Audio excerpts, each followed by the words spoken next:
Sloane's fingers froze mid-reach for the water pitcher when she noticed the new server's hands, calloused in ways that had nothing to do with carrying trays, positioned with the unconscious readiness of someone trained to draw a weapon. 8 months working at Aurelio's had taught her to read the subtle language of Portland's most exclusive dining room, but this man's presence screamed dissonance. The Wednesday evening crowd filled the restaurant with its usual symphony of crystal touching crystal, murmured conversations about mergers and gallery openings, the occasional burst of laughter from the bar.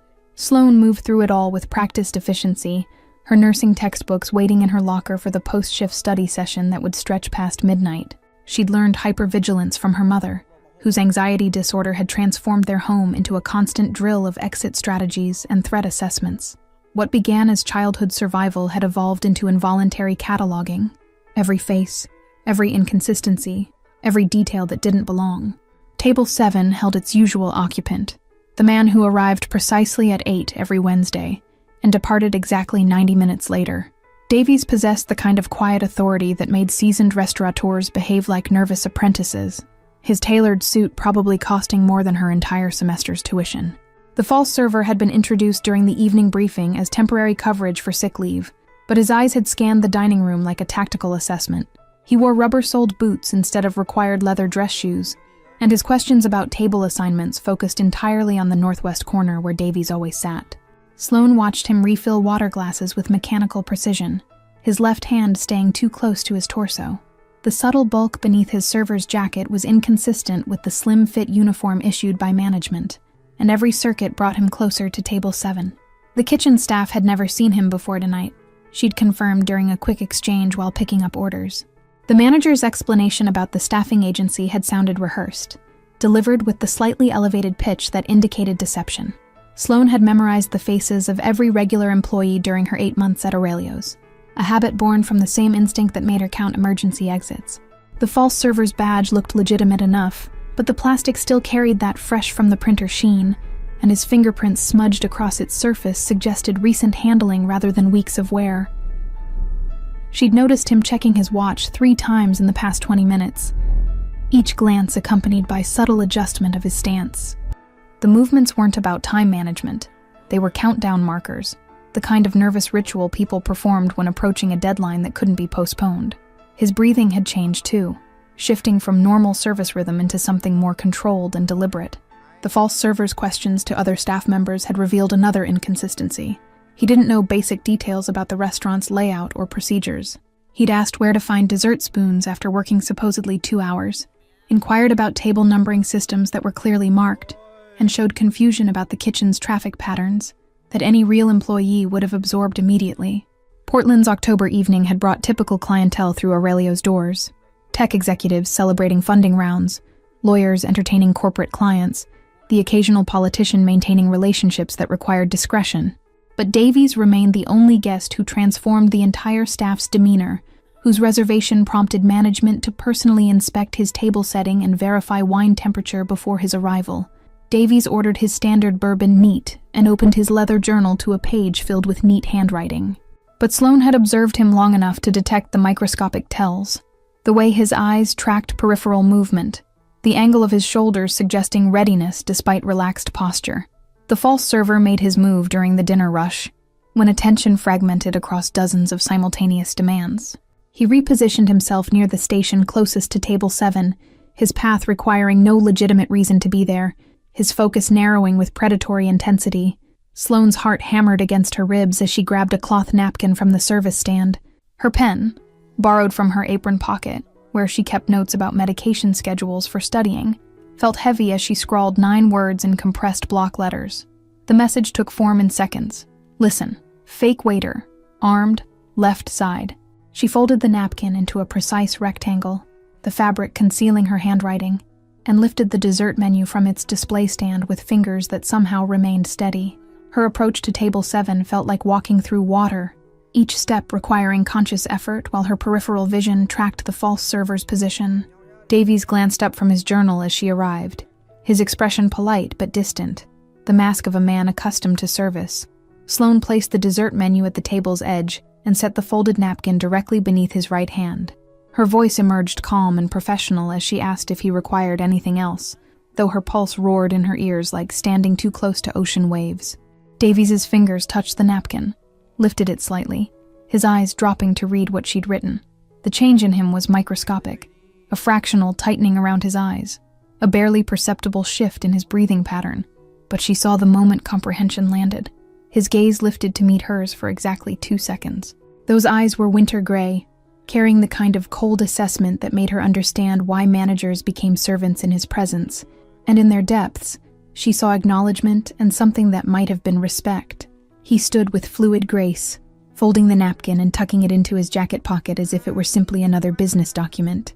His movement toward the kitchen was unhurried, conversational even, as he caught the manager's attention with a subtle gesture that required immediate compliance. The manager's face drained of color as Davies spoke quietly near the kitchen entrance.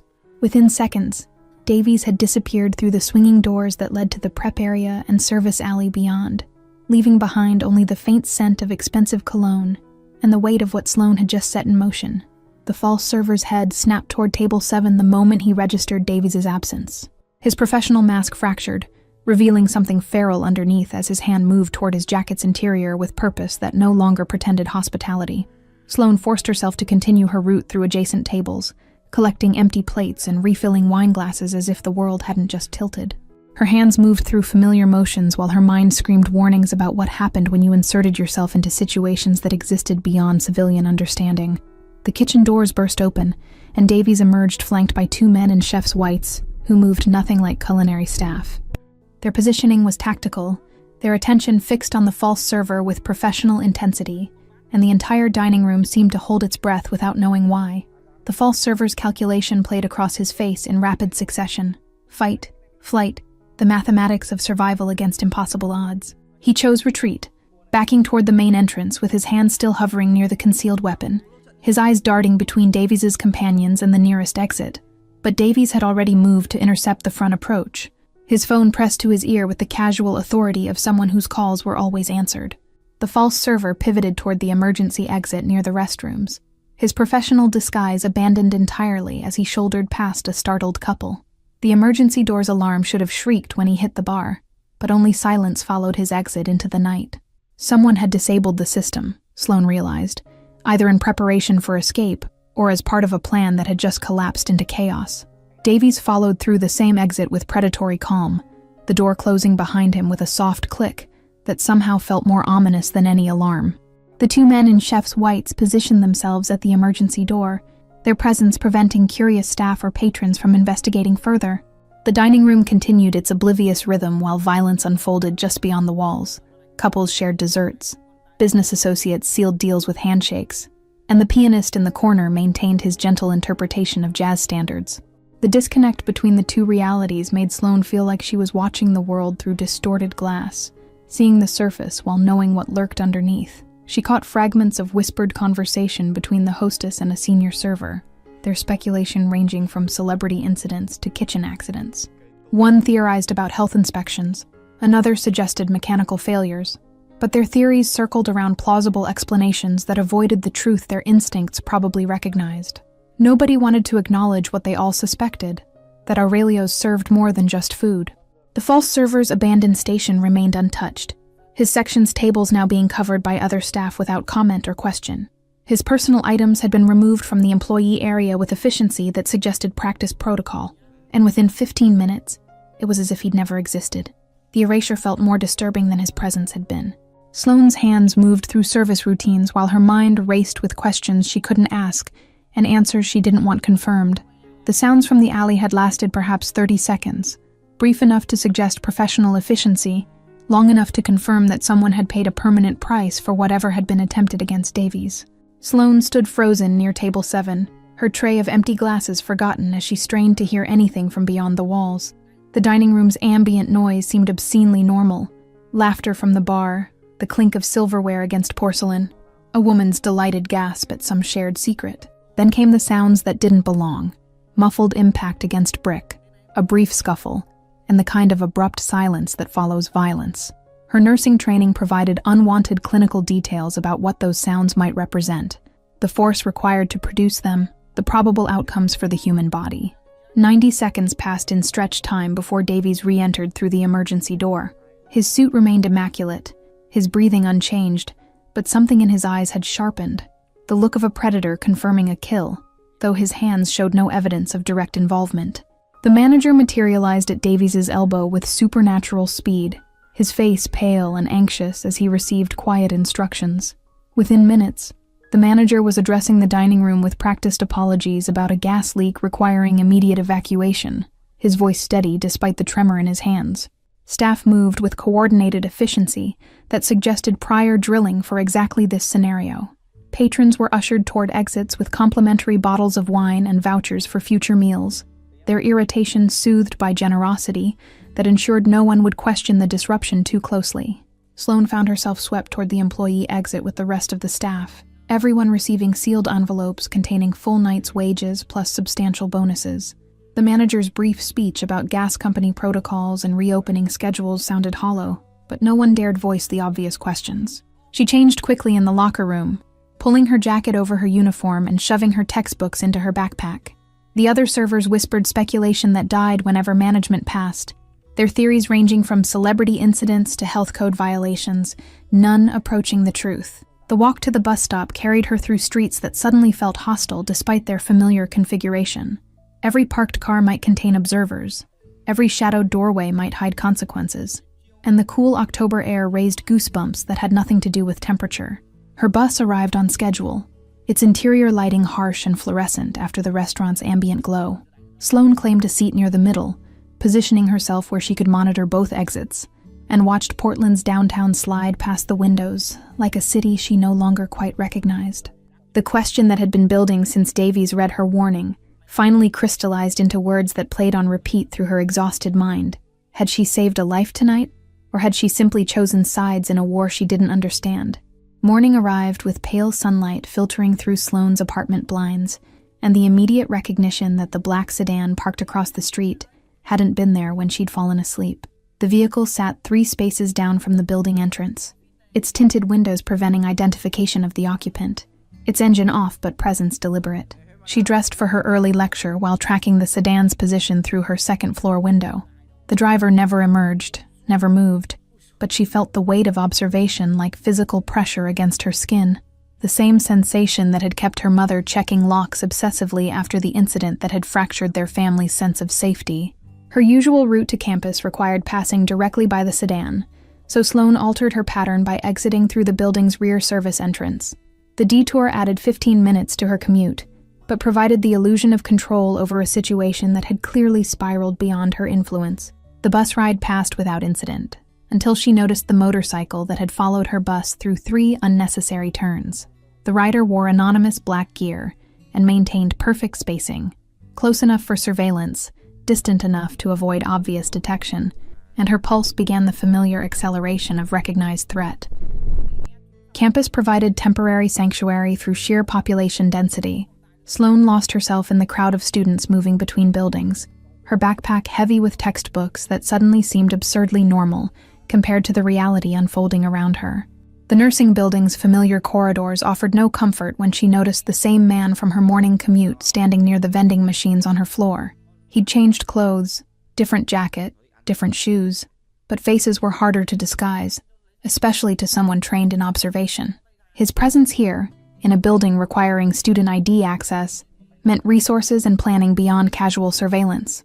Her study group met in the library's 3rd floor, but Sloane found herself unable to focus on pharmacology discussions while monitoring exits and cataloging faces.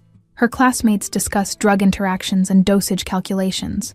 Their concerns centered on upcoming exams, and she felt the gulf between their worlds widening with each passing moment. They worried about grades while she worried about survival. The afternoon shift change in surveillance teams happened with practiced coordination. Gray SUV departing as a dark blue sedan took position across from the library entrance. Sloane watched through the window while pretending to review her notes, recognizing the handoff as confirmation that she warranted round-the-clock monitoring. The resources being dedicated to watching her suggested value she didn't understand or threat she couldn't measure. She tried calling the restaurant's main line during a break between classes, hoping for normal conversation with familiar coworkers, but the number went straight to a recorded message about temporary closure. The voicemail offered no timeline for reopening, no explanation beyond vague references to facility maintenance, and the disconnect felt like another thread severing her from the life she'd built before that Wednesday night. But the coffee shop where she usually studied between classes contained a man who didn't belong, mid-30s, wearing business casual that was slightly wrong for Portland's tech casual culture, his attention on a laptop that never quite held his focus. He'd positioned himself with clear sightlines to the entrance, and when Sloane entered, his eyes tracked her with professional assessment. She ordered her usual latte and claimed a corner table, forcing herself to open her pharmacology textbook, while her mind cataloged everything wrong about the situation. The man's coffee sat untouched and cooling, his typing irregular and performative, his presence explained by nothing except the need to monitor her location. 40 minutes into her study session, the man received a phone call that made him stand abruptly and exit. Through the window, Sloane watched him speak urgently to someone in a different vehicle, a gray SUV that had just pulled to the curb, before climbing into the passenger seat. The phantom sensation of crosshairs settled between her shoulder blades, that hyper-vigilant awareness screaming danger in frequencies only she could hear. Every person who entered the coffee shop became potential threat. Every vehicle passing outside might contain consequences she'd triggered with 9 words on a napkin. Her phone buzzed with a text from her mother's assisted living facility, routine medication reminder that felt surreal against the current backdrop. Sloane's mother lived in managed care precisely because her anxiety disorder had made independent living impossible, and the bitter irony wasn't lost that the daughter might now have legitimate reasons for the same paranoid vigilance. The afternoon lecture on trauma nursing felt like cosmic mockery as the professor detailed treatment protocols for gunshot wounds. Sloane took mechanical notes while remembering the muffled sounds from the alley, the clinical details her training provided about what Davies had likely done to the false server in those 90 seconds of silence. Wednesday arrived with the weight of established pattern, Davies' usual night at Aurelio's, except the restaurant remained closed with apologetic signage about equipment repairs. Sloane's shift had been canceled via group text that offered no timeline for reopening, and the lack of information felt more ominous than any explanation. She spent the evening in her apartment with double-locked doors and curtains drawn, trying to focus on an essay about ethical considerations in emergency medicine. The assignment required discussion of duty to treat versus personal safety, and her answers emerged darker and more cynical than any professor would expect. The black sedan returned that night, parking in the same position as before, but with a different driver visible during the brief moment when interior lights illuminated the vehicle during shift change. They were rotating surveillance, she realized, which meant this wasn't casual observation, but coordinated operation. Sleep came in fractured intervals broken by phantom sounds and scenarios her imagination constructed with clinical detail. In the darkness, Sloane replayed her decision to write that warning, searching for the moment when she could have chosen differently, could have remained invisible instead of becoming whatever she was now. Thursday brought a delivery that shouldn't have been possible, a package addressed to her apartment despite her name not being listed on any building registry. Inside, wrapped in anonymous brown paper, was a new smartphone still in its factory packaging, expensive and untraceable. The phone powered on to reveal a single programmed contact with no name, just the word safety, and a number with an area code she didn't recognize. No instructions accompanied the device, but its message was clear. She was now connected to something that existed outside normal communication channels. Her mother's facility called that afternoon, with news that seemed too convenient to be coincidence. An anonymous donor had established a care fund covering all medical expenses, medications, and specialized therapy sessions. The administrator couldn't provide donor details due to legal arrangements, but the funding was legitimate and immediate. Sloane stood in her apartment, holding the anonymous phone while watching the surveillance sedan through her window, understanding finally crystallizing into terrible clarity. She wasn't just being watched, she was being claimed, her life systematically reorganized by forces that operated beyond law or conventional morality, and the only question remaining was whether this represented protection or a different kind of imprisonment. 4 weeks passed in suffocating routine, surveillance that never ceased, anonymous benefits that continued appearing, and the growing certainty that her independence had become negotiable currency. Sloane maintained her nursing courses while working reduced shifts at a different location, each day blending into the next under the weight of constant observation.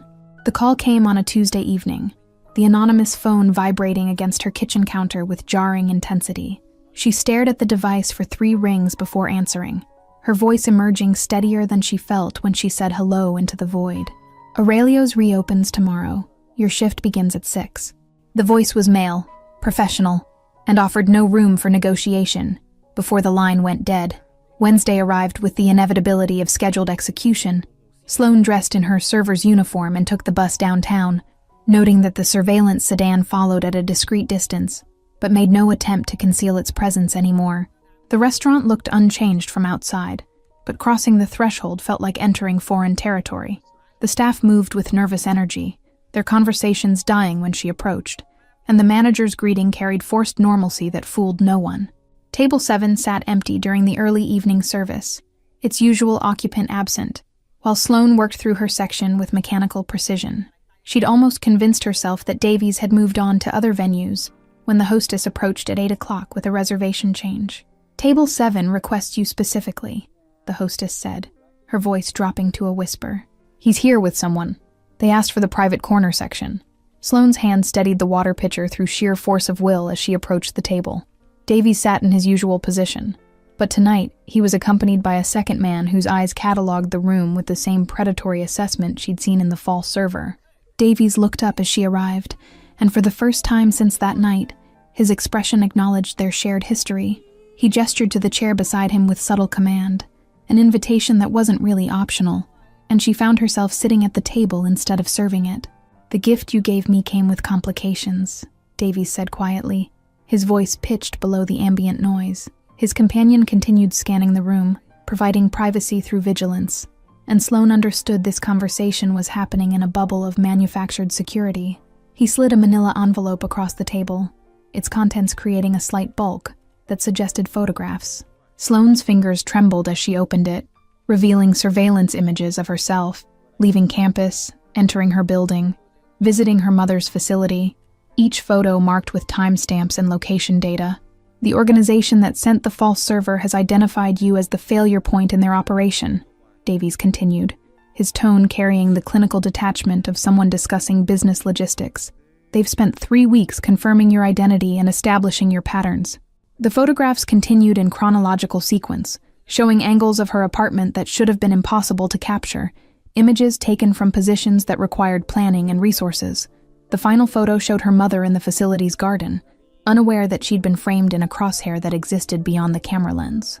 Davies produced a third envelope, this one containing pages of detailed surveillance reports written in clinical language that reduced her life to bullet points and timestamps. The documents chronicled her daily routines with disturbing accuracy, her morning coffee order, preferred study locations, the specific bench where she ate lunch between classes. Every pattern had been documented, every habit catalogued, creating a comprehensive map of vulnerabilities. "They've been watching for 3 weeks, Davies continued, his finger tracing the timeline documented in the reports. "Long enough to confirm you're not protected, long enough to establish that taking you would be logistically simple. The only thing preventing action has been uncertainty about my response, whether I'd consider you worth the escalation." His companion leaned forward, adding context with the detachment of someone briefing military operations. "The Kuznetsov organization doesn't move without calculated risk assessment. They've lost 6 men in the past year to territorial disputes, so they're being strategic about their next move. You represent potential leverage without requiring direct confrontation." Sloane felt her breathing accelerate as the reality crystallized. She wasn't just incidental witness, but strategic asset in a conflict she'd stumbled into blindly. Her value existed purely in relation to Davies, and whether that value was worth protecting or eliminating remained the question driving every decision being made around her.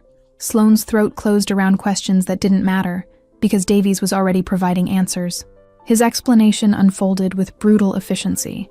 Rival families, territorial disputes, the mathematics of revenge that required eliminating anyone who disrupted carefully laid plans. "They won't approach while you're under my protection," he said, and the possessive pronoun carried weight that extended beyond simple grammar. "But protection requires proximity. You can't be safeguarded from a distance," his companion finally spoke, his voice carrying an accent that suggested Eastern European origins. "We've prevented 2 attempts already. They're patient, but they're committed. This doesn't end until we end it." Davies produced a second envelope, this one containing employment contracts, lease agreements, and legal documents that would fundamentally reorganize her existence. The offer emerged as inevitability rather than choice. Protected employment at an establishment he controlled, secured residence in a building his people monitored, Guaranteed care for her mother in a facility with actual security protocols. You'll work at our upscale location downtown. Clientele who understand discretion, staff who know when to be selectively deaf. Davies's fingers tapped the contracts with measured rhythm. Your nursing degree continues on our schedule. Your mother receives care that exceeds anything Medicare provides.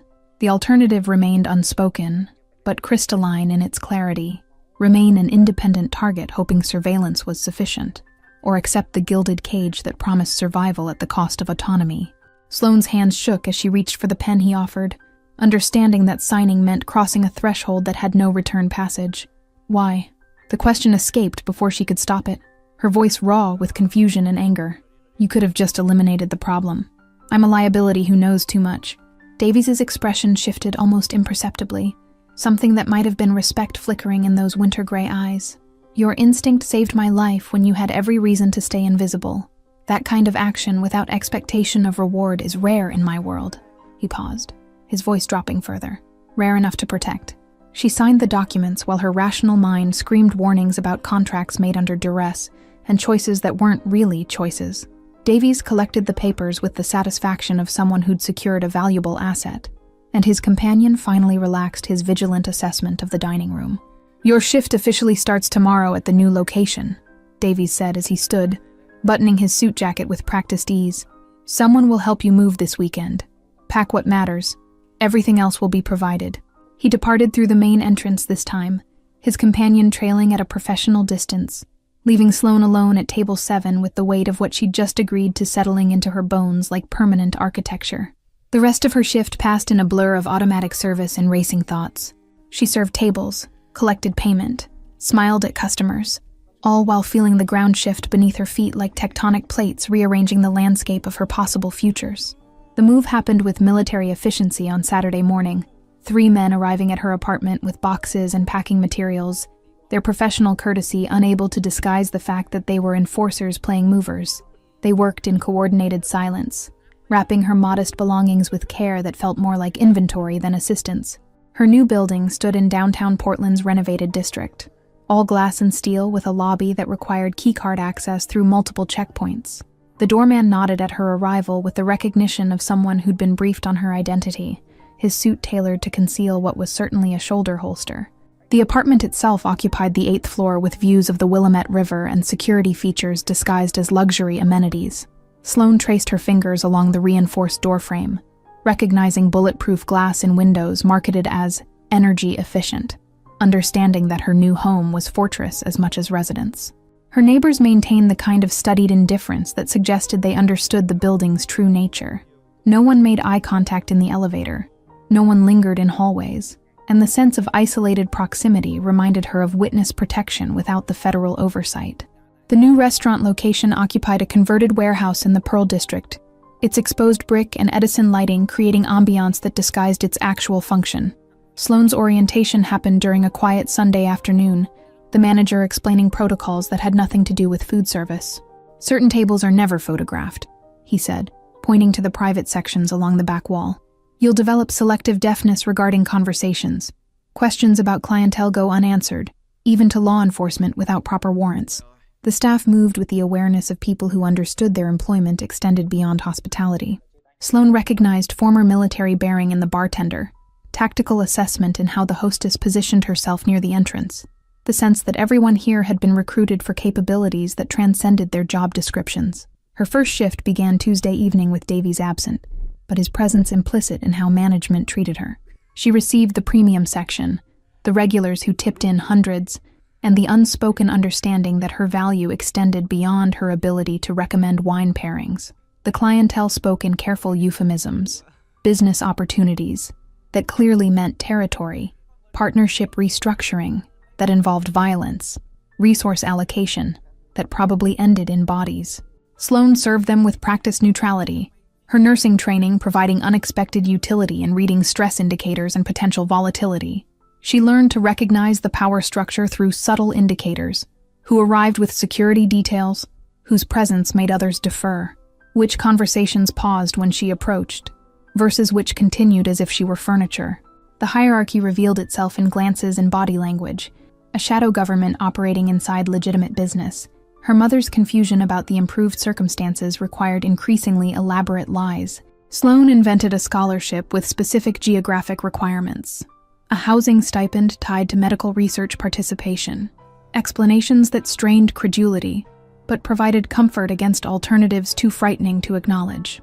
Visits to the assisted living facility now included escort vehicles that maintained discreet distances. Her mother never noticed the protection detail, but Sloane felt their presence like atmospheric pressure, constant, invisible, and fundamentally altering the environment around her. The anonymous phone remained her only direct connection to Davies's organization, receiving occasional texts with schedule changes or security updates. The messages arrived without sender identification, their tone professional and impersonal, treating her as asset rather than person. 3 weeks into her new routine, Davies appeared for a late dinner service. He occupied a corner table with 3 associates, their conversation intense enough to require her careful approach, and she felt his attention track her movement even while he spoke with the others. When she delivered their entrees, his hand briefly steadied her elbow as an associate's joke crossed professional boundaries. The touch lasted perhaps 2 seconds, but the message was clear. She existed under explicit protection, and violations would be addressed. The associate's immediate apology came with genuine fear, his eyes darting to Davies for confirmation of forgiveness. Sloane completed her service and retreated, understanding that she'd just witnessed the invisible boundaries that governed her new existence. The drive home that night happened in Davies's vehicle instead of her usual rideshare. No explanation was offered, just the rear door opening as she exited the restaurant and his driver's professional nod toward the interior. Davies sat in silence beside her as downtown Portland slid past bulletproof windows, the vehicle's interior carrying the scent of leather and expensive cologne. The quiet felt comfortable rather than tense, and Sloane found herself cataloging details, his precise posture, the way his fingers drummed against his knee in rhythm she couldn't identify, the fact that he seemed as contained by this situation as she was. "You're wasted in nursing," he said finally as they approached her building. "You think like us. Pattern recognition, threat assessment, the ability to act when others freeze." His voice carried something that might have been regret. "That's worth more than any medical degree." The federal agents arrived on a Thursday evening disguised as corporate clients celebrating a merger, their suits slightly wrong for Portland's culture, and their questions too strategic to be casual conversation. Sloane served their table with the same neutrality she'd cultivated for everyone else, but their attention lingered on her with the weight of investigative interest. "How long have you worked here?" the older agent asked, his smile friendly but his eyes cataloging her reactions. "Seems like a nice place. Ownership local?" She provided responses carefully calibrated to reveal nothing while confirming nothing.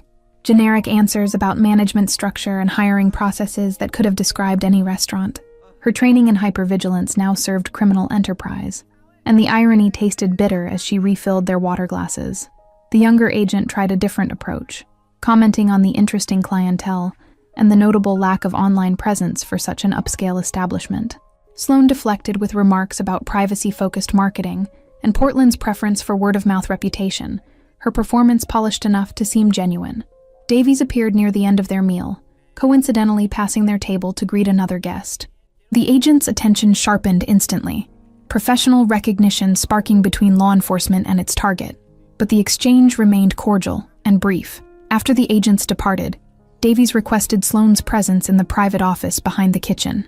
The space was austere, desk, chairs, walls lined with what appeared to be legitimate business documents, but she recognized the reinforced door and the security monitors displaying every angle of the restaurant. "You handled that well," he said, pouring 2 glasses of whiskey without asking if she wanted one. "Federal task force investigating organized crime. They've been circling for months, looking for leverage."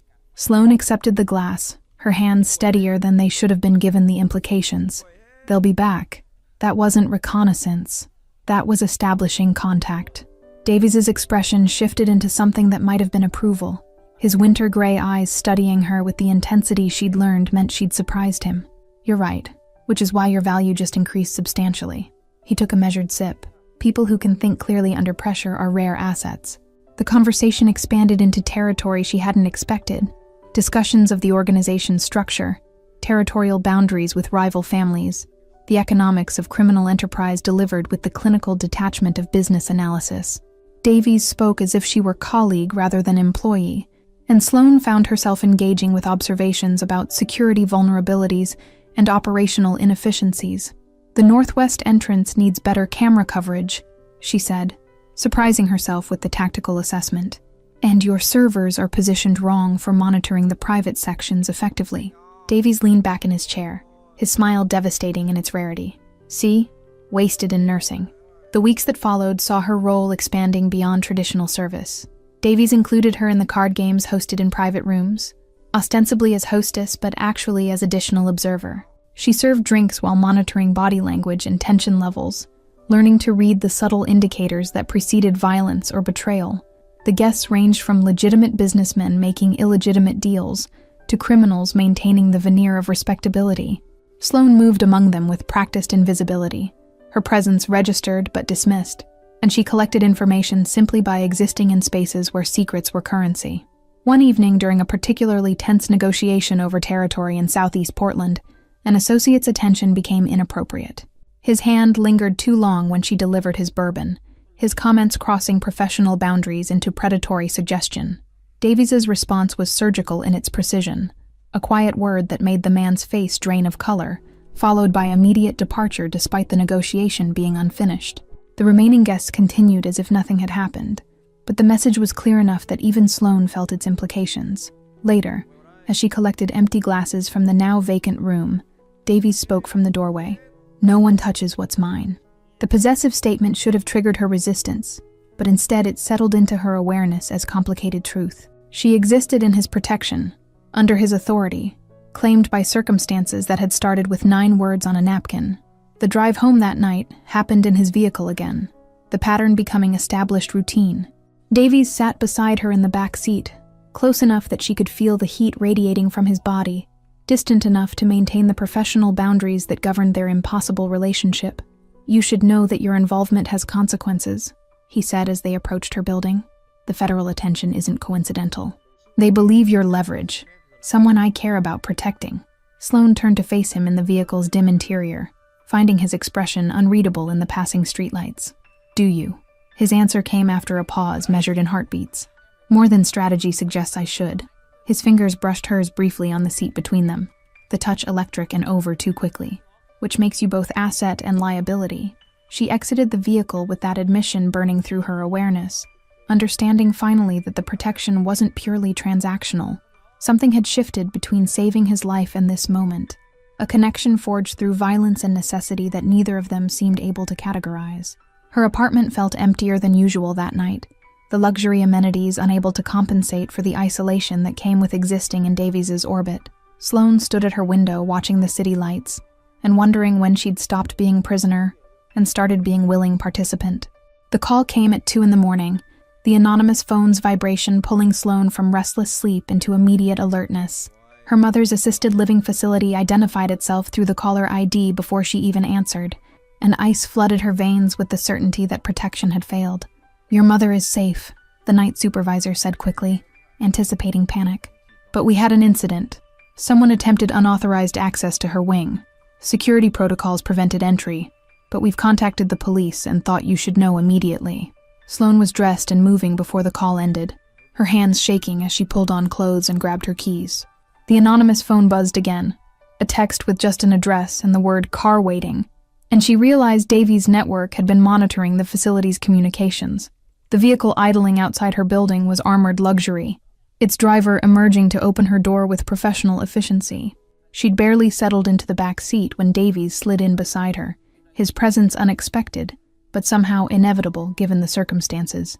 "Your mother's floor is locked down," he said without preamble, as the vehicle accelerated through empty streets. "My people arrived before police. The individual attempting access fled, but we have security footage and identification." The convoy, because she now realized multiple vehicles were moving in formation, crossed Portland with the kind of speed that ignored traffic laws.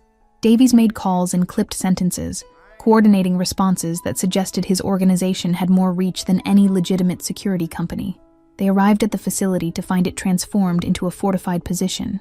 Men in suits that couldn't quite conceal tactical gear-monitored entrances, and the night supervisor looked simultaneously relieved and terrified by the private security presence that had superseded official protocols. Sloane's mother sat in her room, confused by the commotion, but mercifully unaware of actual danger. She brightened when her daughter arrived, asking questions about the early visit that Sloane deflected with invented stories about schedule changes and surprise inspections.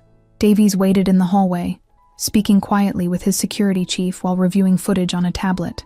When Sloane emerged after settling her mother back to sleep, his expression carried the cold fury she'd only seen glimpses of before. "Mikhail Sokolov," he said, turning the tablet to show her a frozen frame of a man in maintenance coveralls. "Bratva Enforcer.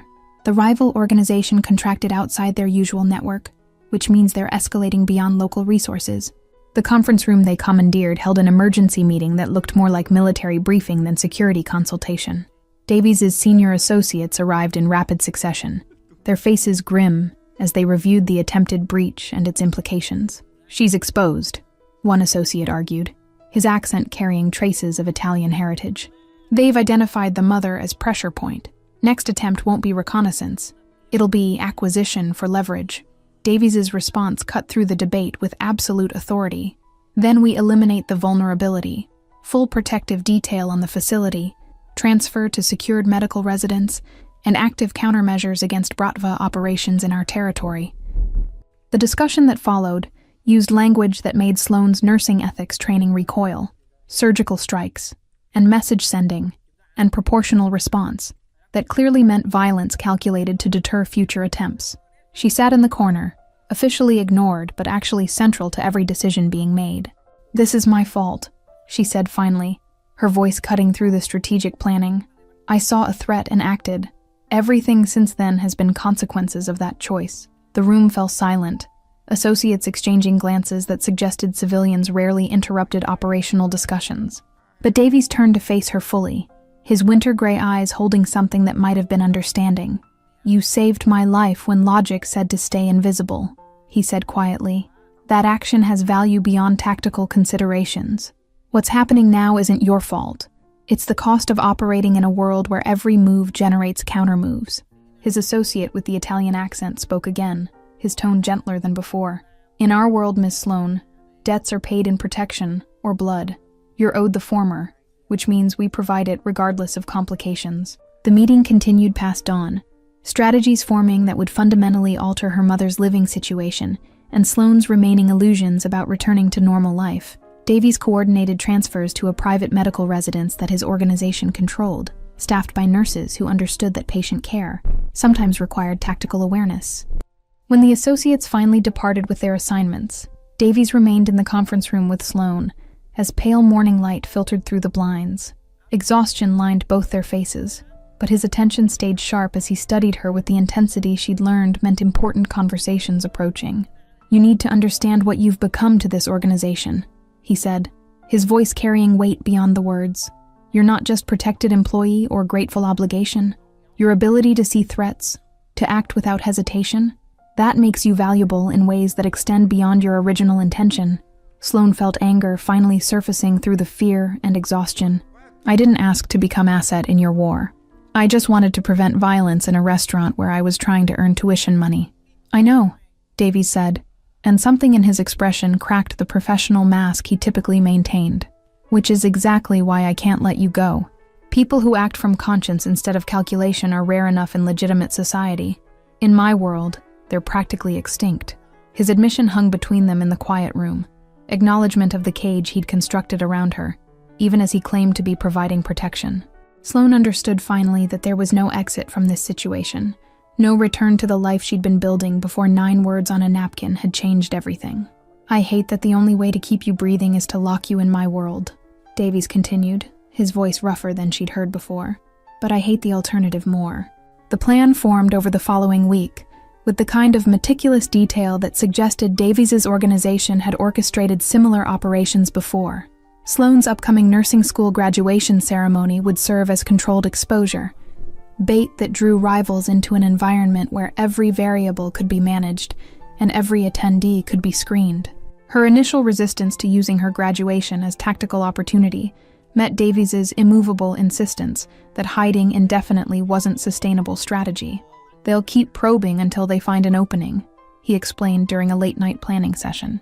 "Better to control the circumstances than wait for them to choose the battleground." The university's event coordinator received an anonymous donation that covered security upgrades for the ceremony. Metal detectors framed as standard protocol, additional campus police presented as celebration of graduating class size. No one questioned the enhanced measures, and Sloane watched her academic achievement transform into military operation. Her mother's attendance required its own logistical nightmare, medical transport staffed by Davies's people, seating positioned for optimal security sightlines, and contingency plans for rapid extraction if the situation deteriorated. The level of coordination made Sloane's chest tight with the weight of what her life had become. Davies insisted on attending personally despite his security chief's protests about unnecessary exposure. "She's graduating with honors while managing circumstances that would destroy most people," he said during a briefing Sloane wasn't supposed to overhear. "I'm going to be there." The ceremony day arrived with June sunshine and the kind of nervous energy that preceded both celebrations and combat operations. Sloane dressed in her graduation gown, while her apartment filled with the subtle presence of security personnel conducting final sweeps and communication checks. The ride to campus happened in Davies's armored vehicle, his presence in formal suit that somehow made him look more dangerous rather than less.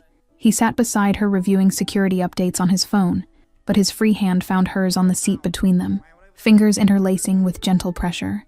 "Whatever happens today," he said quietly as they approached the university, "you earned this degree through work that had nothing to do with my world. Remember that." The ceremony space held hundreds of attendees, proud families, restless graduates, faculty in academic regalia, and Sloane's trained observation now cataloged them all as potential threats. Her hypervigilance, once a burden inherited from her mother's trauma, had become operational necessity. Davies positioned himself in the middle section with clear sightlines to the stage and main exits. His people scattered throughout the venue in formations that looked random, but provided comprehensive coverage, and Sloane felt the invisible net of protection surrounding her, even as she lined up with fellow graduates. The recognition came during the processional as graduates filed toward their seats. A face in the crowd matched surveillance photos she'd been shown during security briefings: angular features, pale eyes, the particular stillness of someone waiting for optimal moment to act. Sloane's hand moved to adjust her honor cord, a gesture that looked like nervous fidgeting, but signaled Davies's security detail about threat location. She saw the ripple of response, people shifting positions, hands moving toward concealed weapons, the net tightening around the identified target.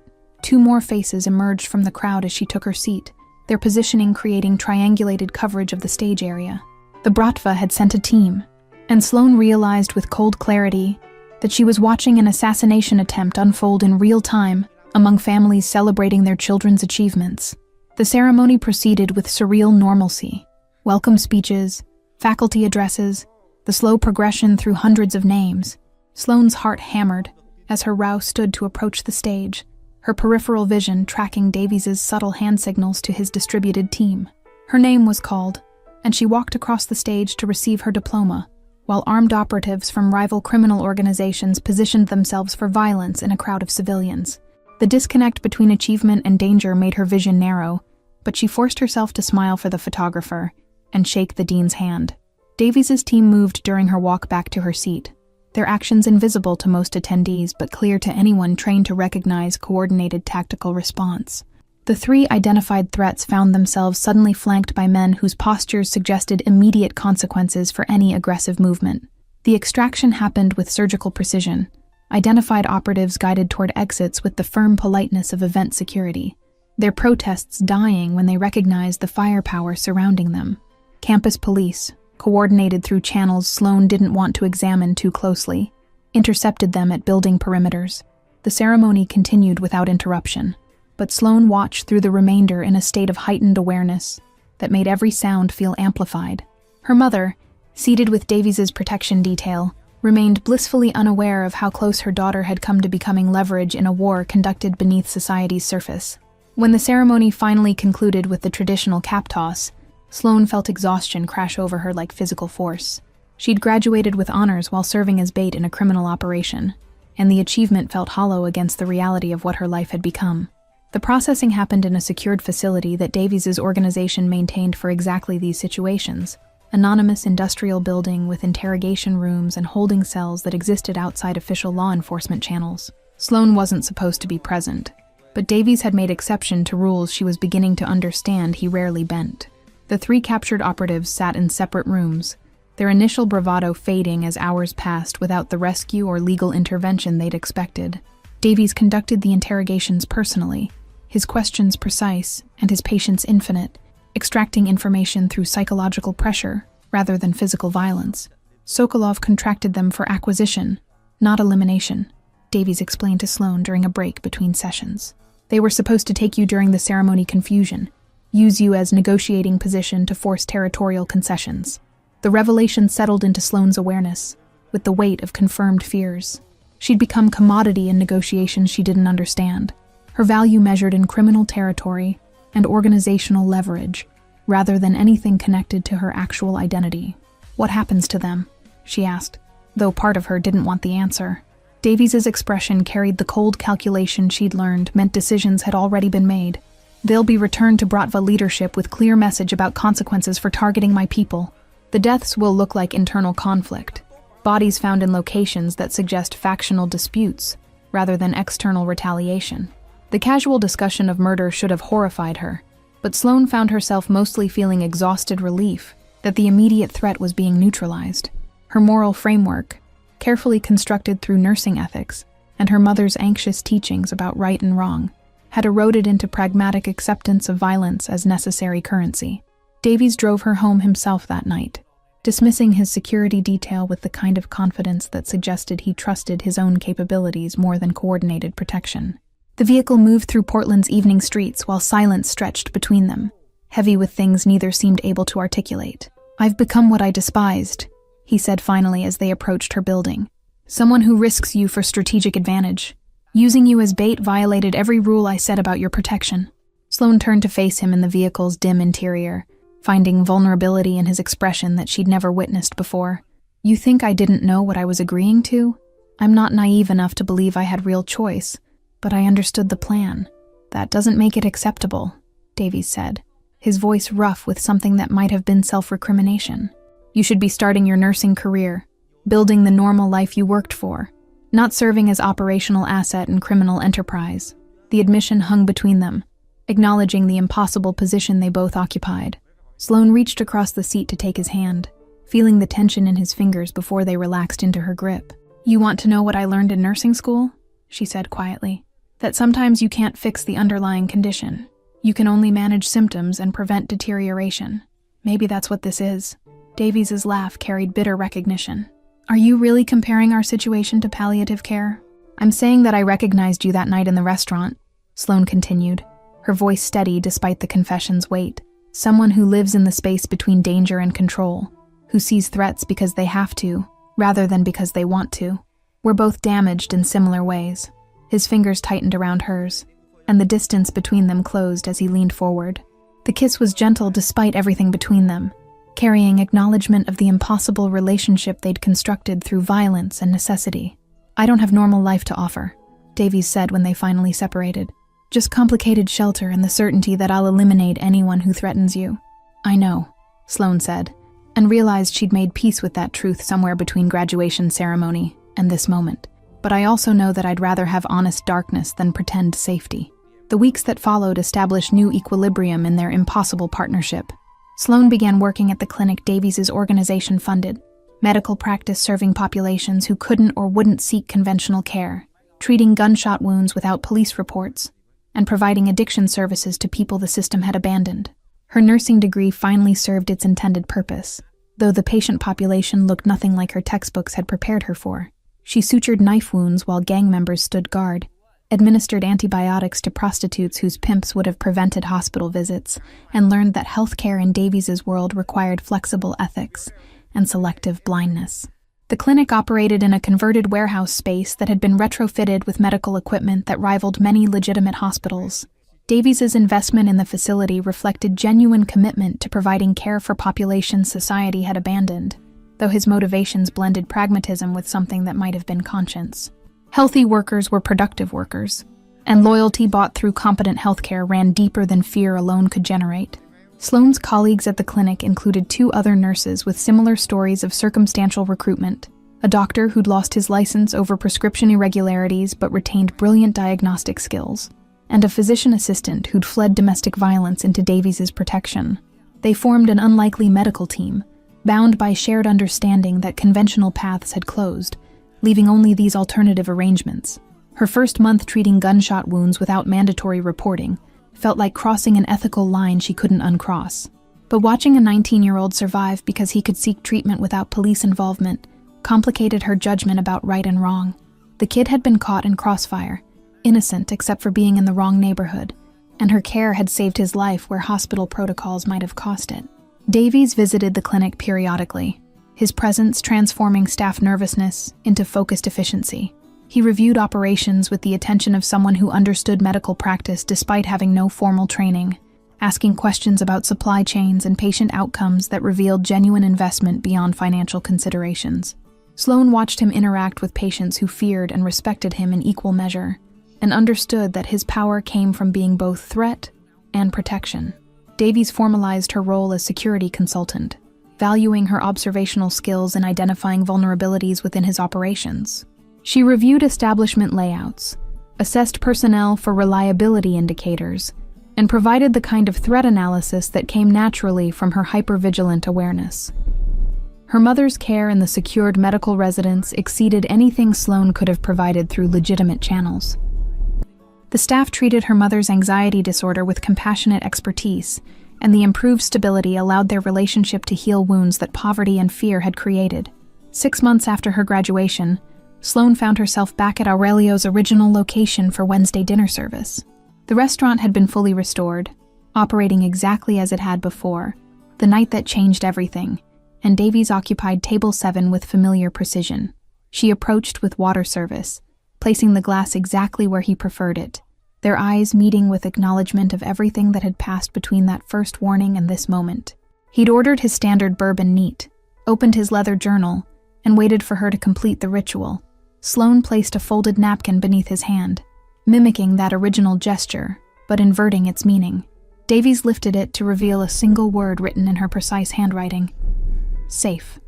His hand covered hers briefly on the table, the touch lasting just long enough to convey what words couldn't adequately express. They existed in impossible balance. Two damaged people who'd found shelter in shared darkness, their partnership forged through violence but sustained by recognition of similar wounds.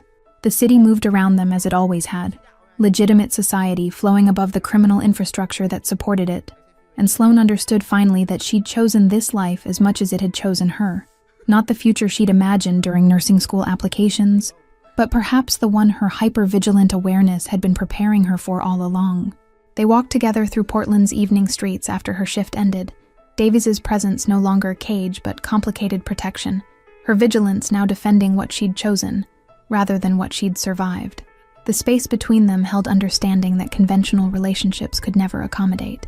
Two people who'd found equilibrium in darkness they both understood. Thank you all for following this story.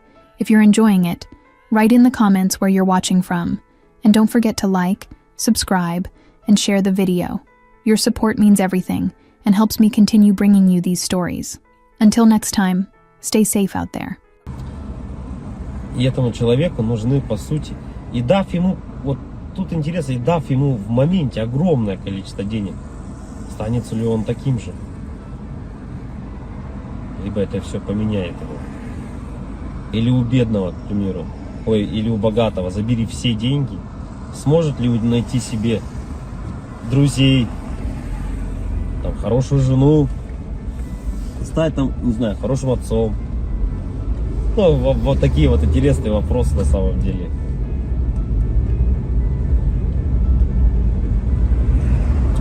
И, наверное, вот для бедных людей тоже, как бедных, я имею в виду финансово, которые, зависимые финансово сильно. Богатые — это независимые финансово. Да, им пофигу вообще, там, что сколько стоит, не считают ни копейки. И вот бедный человек, что может держать его в морально нормальном состоянии?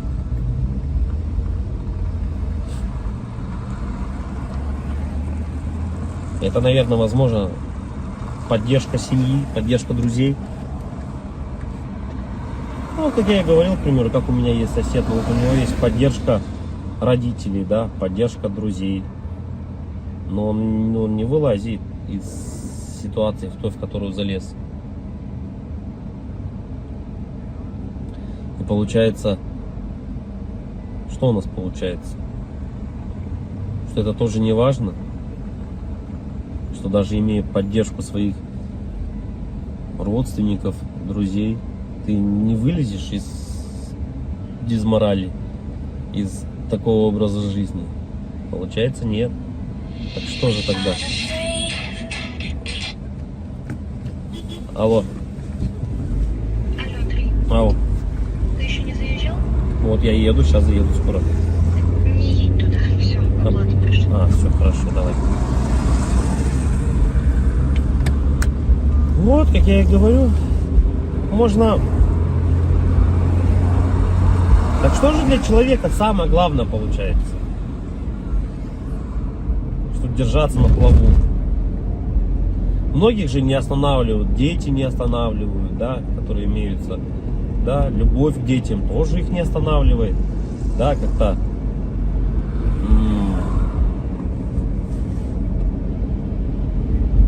Поддержка...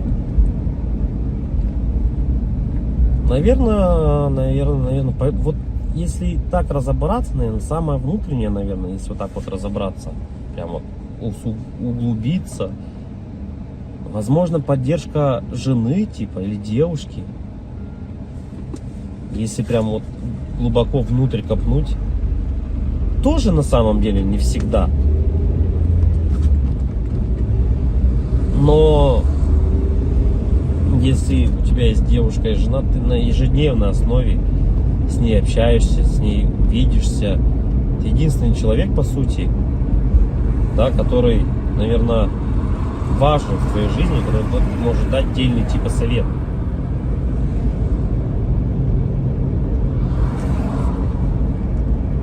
И почему же тогда люди, наверное, разводятся, расходятся, разъезжаются, перестают быть вместе, раз это так важно? Наверное, из-за того, что вот нету вот этого как раз таки, наверное, какого-то отдельного совета, какой-то внутреннего чувства нужности этому человеку.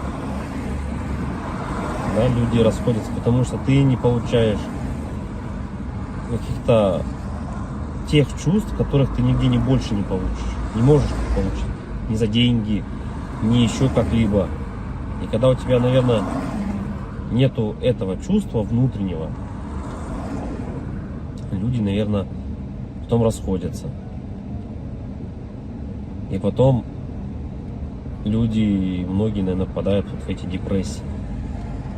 Помимо финансовых проблем, нереализованности, да, и еще семейные неудачи какие-то добавляются. Наверное, это было всегда у людей. Просто раньше, наверное, этому не придавали такой огласки, возможно. Да и раньше было чуть, наверное, возможно, проще. Я говорю, человеку надо было всего лишь выполнять свои функции какие-то. Да? Как бы человек мог сходить там, отработать, к примеру, на заводе, прийти, и он был спокоен уже. Что все, типа, он сделал все, что от него требуется. В наше же время ты этого не можешь сделать. И получается, помимо того, что ну вот оно от этого-то и все исходит на самом деле. Семьи от этого-то и рушатся. Да, от того, что когда ты понимаешь о том, что твоя нереализация в жизни, понятно, что это твоя вина, да, какая-то в чем-то, что ты не смог себя найти. И помимо этого, если у тебя еще нет какой-то внутренней поддержки в твоей семье, то как бы это все и приводит к тому, что люди расходятся. И оба, наверное, остаются в какой-то такой дизморали оба. да, в какой-то, наверное, все равно внутренней депрессии.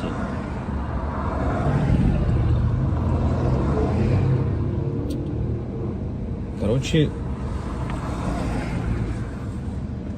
и как же избежать этого всего, наверное, главный вопрос. Тут, наверное, несколько вариантов. В наше время, наверное, это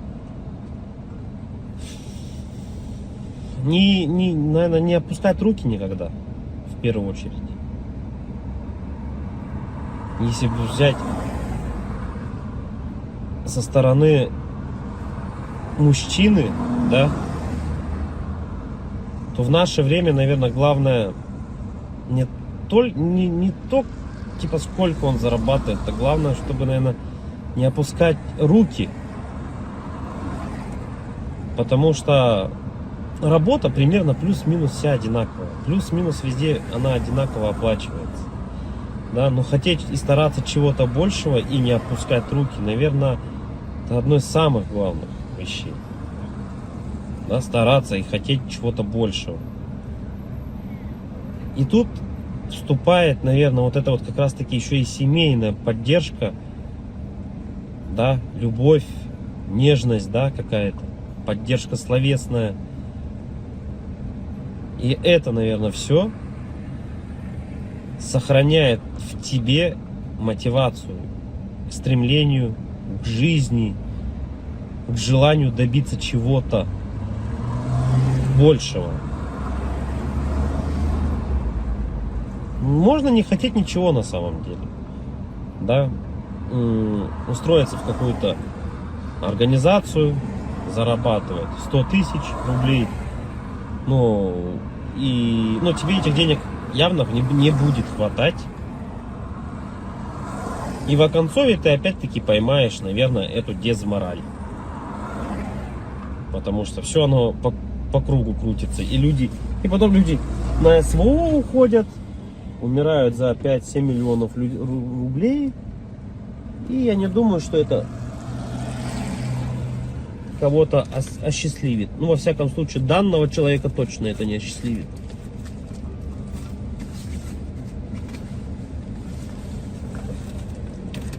Говоря именно о поддержке, что значит поддержка? Как она выглядит, поддержка эта семейная? Наверное, у каждого это, наверное, по-разному немного. В любом случае, каждому человеку нужны какие-то разные вещи от другого человека. Да? Всегда же отношения — это взаимный обмен чем-то. Да? И когда люди от друг друга этот взаимный обмен получают, будь то, это могут быть разные вещи.